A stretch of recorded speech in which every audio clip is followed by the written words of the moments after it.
Wow! Congratulations sa pambato natin sa Pilipinas na si Atisa Manalo. Pasok nga siya guys sa top 30 Miss Universe Philippines ngayon. At for sure, masusungkit niya ang corona sa Miss Universe 2025 kasi naman grabe ang lakas-lakas ng dating at talagang binigay ni Atisa ang best niya. Talagang grabe yung performance niya sa preliminary pa lang. At super grabe din ang crowd ng audience ngayon sa Thailand.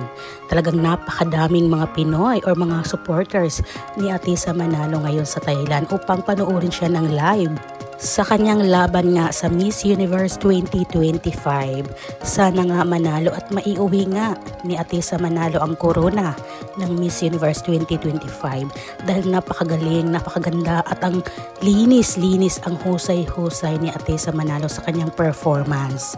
At later guys, update ako kung ano na nga ba ang kaganapan sa Miss Universe 2025.